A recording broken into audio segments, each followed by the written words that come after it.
Bonjour à tous, c'est Olicap. Aujourd'hui, nouvelle vidéo actu, ça fait longtemps ça parce que d'habitude je faisais des lives pour faire de l'actualité un petit peu, pour en parler en live. D'ailleurs, je suis souvent en live tous les soirs. Si vous voulez me voir en live, abonnez-vous à cette chaîne. Je fais un peu une vidéo comme ça, un petit peu disons dans le courant de l'événement, puisque, regardez, Cyril Hanouna aurait apparemment recruté Thaïs Descuffon. On en a parlé, hein, ces deux zigotos sur la chaîne, on en a parlé. Il la recrute pour une émission sur Europe 1 qui s'appellerait On marche sur la tête. Bon, voilà, on marche sur la tête. Peut-être qu'Hanouna pourrait le dire aux Palestiniens, voilà, alors qu'il soutient l'entité sioniste qui massacre des Palestiniens qui, eux, malheureusement, ne peuvent plus marcher ni sur les pieds ni sur la tête. Mais bon, tout cela est antisémite, selon certains. Je ne vais pas me faire des amis, moi. Bon, qu'est-ce que c'est que ce fouillis, que ce fouillat effectivement, c'est assez louche, puisque Hanouna qui, dans quelques jours, là, va faire sa nouvelle rentrée de son émission si connue, Touche pas à mon poste, si je ne me trompe pas, c'est ça, qui vient d'ailleurs du slogan Touche pas à mon pote, pour ceux qui ont la référence. Et alors là, donc, lui aussi, il est chroniqueur radio sur Europe 1, pour ceux qui ne savent pas. Voilà, il est multicasquette, le Hanouna. Il est producteur, il est animateur, il est réalisateur, il est un petit peu tout. Il est aussi sportif d'ailleurs. Il fait du paddle, non pas le sport nautique, le sport raquette. Mais bon, ça on s'en fout un petit peu. Bref, qu'est-ce que c'est que ça? 250 €. Ah mais oui, c'est le Tipeee de Thaïs Descuffon, mais ça on en parlera après. Arrête. Donc, alors Thaïs Descuffon, évidemment, elle est contente. Thaïs, elle est contente parce qu'elle est recrutée. Alors pour ceux qui ne savent pas qui c'est, bon, de toute façon si vous avez cliqué sur cette vidéo, c'est que vous savez qui est Thaïs Descuffon. Thaïs Descuffon, excusez-moi. À la base, c'est une militante chez Génération Identitaire. Génération Identitaire, c'est un groupe qui, à un moment, luttait contre l'immigration massive. Donc, ce qu'ils faisaient, c'est qu'ils allaient dans toutes les régions un petit peu frontiéristes de la France et ils luttaient, en fait, ils mettaient ils mettaient des banderoles, ils mettaient des barrières, ils poussaient les migrants. Enfin, voilà. C'était un petit peu, héroïque, j'ai envie de dire, non pas que je sois pour ce genre de choses, mais c'était un petit peu fantastique dans ce genre d'action. Cette association s'est fait dissoudre évidemment par notre cher, je ne sais pas si c'était Darmanin à l'époque, ça fait longtemps, ça fait assez longtemps, elle était assez jeune à l'époque. Bref, entre-temps, elle s'est reconvertie en youtubeuse relations hommes-femmes. À peu près, on va dire qu'elle redit tout ce que dit l'Observateur, Alexis Chen et toute la bande un petit peu disons, des youtubeurs et idéologues anti-féministes, pro-mal alpha, etc. Bien que le plus pertinent, c'est l'Observateur que je salue, qui fait vraiment un travail remarquable, très rationnel. Alexis Chen, c'est pas pareil. Mais bon, voilà. Thaïs Escuffon, elle a tout repris. Elle a repris tout ce que disaient ces types-là. Et sauf que comme c'est une femme et que c'est une femme qui le dit, donc une femme qui proclame un discours pro-masculiniste, anti-féministe, évidemment, ça fait plus de vues. Quand c'est l'Observateur qui monte pas sa tête et qui dit qu'en fait les femmes ceci, les femmes cela, bon, ça marche, mais sans plus. Quand c'est Thaïs Escuffon qui te le dit, ça fait 1 million de vues, tu vois. Voilà. Bon, en même temps, voilà, faut lire Psychologie des foules.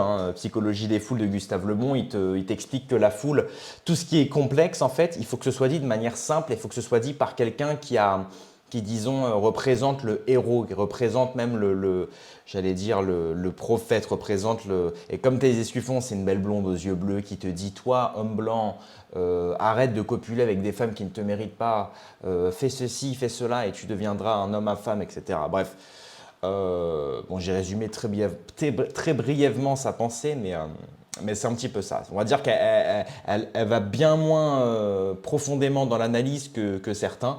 Par exemple, Stéphane Edouard, qui est quand même intéressant, même s'il est très critiqué, il reste quand même intéressant comme gars. Et c'est pas du vide ce qu'il fait. Contrairement à Thaïs, c'est vraiment Thaïs, en fait, elle va sur les forums, elle prend quelques vidéos masculinistes, elle prend des notes et elle redit tout bêtement ce qui a été dit. Ce qui est un peu dommage parce qu'elle pourrait aller plus profondément dans l'analyse, mais ça ferait moins de vues, évidemment.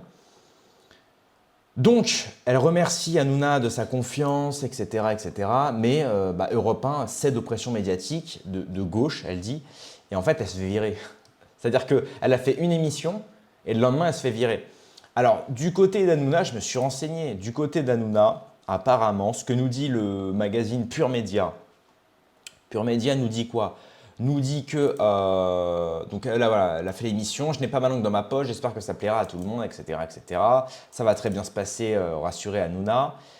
Et en fait, apparemment, la prestation de Thaïs n'aurait pas plu. Voilà. Hanouna fait défiler plusieurs personnalités dans ses émissions. Nous avons convenu après cette première de Thaïs Escuffon qu'elle ne convenait pas dans le rôle de chroniqueuse pour On marche sur la tête sur Europe 1. Tout simplement, nous fait savoir un dirigeant de la société de production. Est-ce vrai, est-ce faux? Je ne sais pas. Donc si elle n'a pas plu, ça veut dire que simplement, bah, en fait, voilà, c'est ce que je vous ai dit. Thaïs, elle est bonne dans les vidéos. Bon, elle est bonne tout court, mais bon, j'arrête les blagues comme ça. Elle est bonne dans les vidéos, c'est-à-dire que, bah oui, il y a le montage derrière, il y a le montage. Le montage, ça ment. Ça ment, le montage.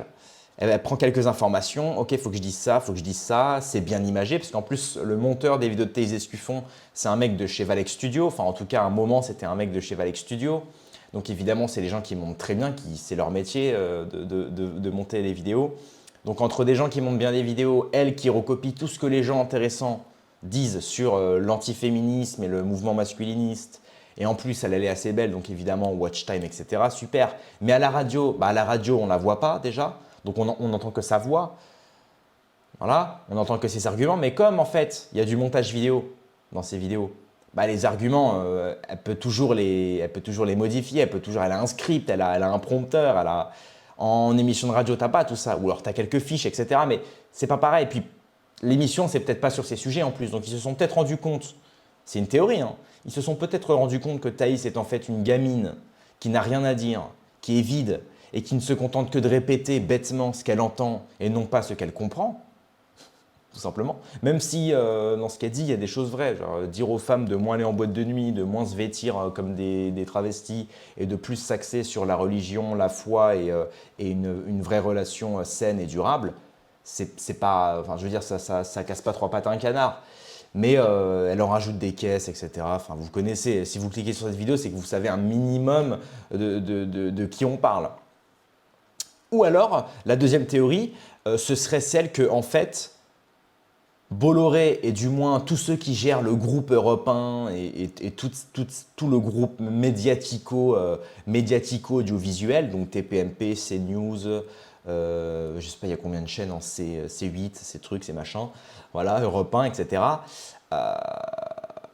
Bah oui, peut-être qu'effectivement il y a eu des pressions de ce côté-là, pression de gauche. C'est bizarre parce que c'est ce qu'a dit Thaïs. Elle dit, voilà, dommage qu'Europe 1 cède aux pressions médiatiques de gauche. La meuf, elle n'est pas au courant que le média dans lequel elle est allée, donc Europe 1, il est détenu par les mecs comme Bolloré, Donc là, en fait, elle est juste en train de traiter Bolloré de mec de gauche. Aïe! Tu sais, t'as tous les mecs de gauche qui disent Bolloré, c'est l'extrême droite, c'est le nazisme et tout. Puis t'as Thaïs Escuffon, tu sais, avec son cigare et ses lunettes de mal alpha, elle te dit non, non, Bolloré, c'est trop à gauche en fait. Il a cédé aux pressions médiatiques de gauche. Alors, soit elle est complètement ahurie et complètement, comment pourrais-je dire qu'elle est bête sans être trop violent, verbalement parlant. C'est une laquais, voilà, c'est une laquais. Elle fait preuve j'allais dire d'idiosyncrasie, mais ça n'a rien à voir. Bon, bref, c'est une laquais un peu imbécile qui ne savait pas qu'Europe 1 était détenu par tout le groupe Bolloré et ses copains. Non, en fait, elle pensait que la radio, c'est géré par la gauche parce qu'en fait, les médias, gauche, donc, bref. Voilà, en fait, elle n'arrive pas à admettre qu'elle s'est fait virer par un mec de droite qui lui dit juste non mais t'es une gamine, en fait t'es pas intéressante, ferme ta gueule, tu vois. Non, elle n'accepte pas. Bon après, on n'a pas la vérification, c'est-à-dire qu'on ne sait pas si c'est juste elle qui plaisait pas parce qu'elle était vide et elle avait rien à dire, soit elle s'est fait virer effectivement parce qu'il y a eu des pressions. À voir, c'est justement la thématique de cette vidéo, c'était de savoir un petit peu pourquoi. Dans les commentaires, moi j'ai dit Thaïs se retrouve au chômage. Ça y est, Thaïs, ça y est. Elle a fait 2 jours. C'est la première fois qu'elle travaille parce que cette fille-là n'a jamais travaillé. Hein, il faut le comprendre. C'est-à-dire que tu as des mecs comme moi qui ont fait livreur Uber Eats et tout. Tu vois. Moi, j'ouvre ma gueule, mais tu vois, j'ai travaillé comme à côté. Elle n'a jamais travaillé. Elle fait ses vidéos. Elle te dit qu'en fait, l'immigration pose problème, bla bla bla bla.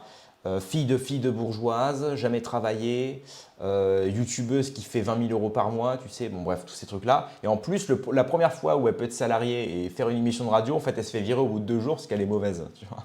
Tu comprends pourquoi ils se reconvertissent en youtubeurs, ces gens-là. Bon, après, je veux pas être méchant. Hein. Bref, donc, Moi, j'ai mis Thaïs se retrouve au chômage et là, il y a un mec qui m'envoie ça. Il me dit, bah, il lui reste sur ses plans à 250 euros. C'est vrai qu'il faut rappeler. Et là, c'était l'ancienne version. À un moment, elle avait ouvert un Tipeee et Stade Ultime Reconquête. Pour 250 balles, tu pouvais la rencontrer si elle passait dans ta ville. Et maintenant, elle a ouvert un autre site internet où elle vend des formations, où tu peux lui téléphoner. Et pour lui téléphoner, je crois que c'est 300 ou 400 balles la demi-heure. Donc voilà, 300, 400 balles la demi-heure. À ce prix-là, tu as quand même beaucoup de, t'as quand même beaucoup de femmes, de loin. Voilà. Bon, bref, on va pas s'épiloguer là-dessus. Donc voilà, elle avait mis tandis que les gauchistes enragent que je participe à une émission de chez Cyril Hanouna, je sirote un délicieux cocktail. Bisous à mes haters. Je vous donne rendez-vous à la rentrée pour me redonner plein de force. Bah non, du coup, enfin, on dit pas du coup, ça se dit pas trop. Bah non, voilà, t'as été viré, donc non. Voilà, tu peux siroter ton cocktail que tu vas avoir du mal à payer parce que Hanouna il paye plus. Arrête. Qu'est-ce que je voulais dire d'autre? Oui, tout le monde la connaît dans la fachosphère, c'est la blonde identitaire. Voilà, donc ER a bien résumé aussi ce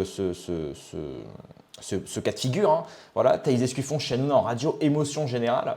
Après, c'est vrai qu'il faut reconnaître qu'effectivement, c'est ce qui revenait dans les commentaires. Là, je lisais un petit peu les commentaires avant la vidéo, je lisais un peu les commentaires, et c'est vrai qu'en soi, il y en a, ils disaient, bon bah voilà, en soi, elle dit pas des trucs cons, quoi. Elle dit juste aux femmes de se préserver un petit peu plus.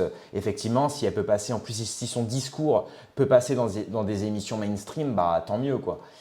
Je suis d'accord dans le sens où c'est vrai que ce genre d'idée, ça peut peut-être impacter certains jeunes et se dire, bon bah voilà, mais bon, le problème c'est que Thaïs, elle est trop caricaturale. Et puis en plus, c'est une machine à fric, on le sait très bien.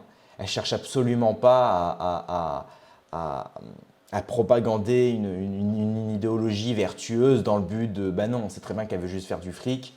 Elle sait qu'elle a des… La majorité des gens qui la regardent, en plus, ce n'est pas des femmes, c'est des hommes, c'est des jeunes hommes identitaires, nationalistes, etc. Et on sait très bien que chez les nationalistes ou chez le camp identitaire, il n'y a pas de gonzesse. Il y a très peu de moyens de trouver une femme. Ou alors les seules qui passent, ben en fait, elles se font toutes trouées à la queue leu-leu. Moi, je peux vous le dire, hein, j'étais dans ces milieux, les seules gonzesses qu'il y a dans les milieux de droite, franchement, elles sont toutes passées, elles sont passées par tout le monde.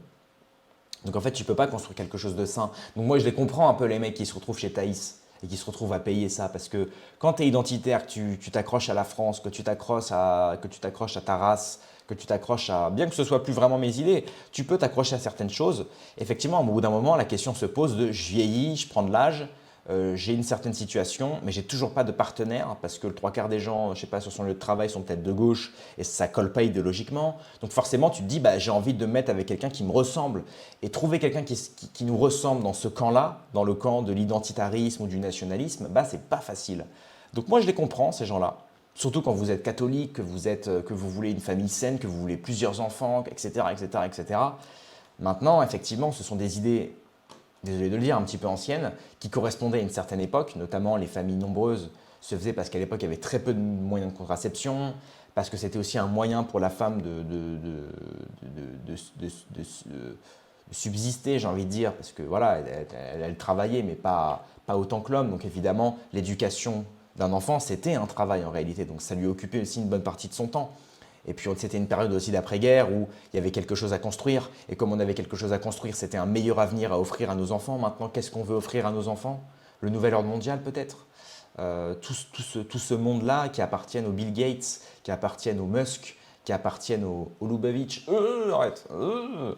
Non, mais voilà, bon, c'est vrai que c'est un petit peu… Je peux comprendre.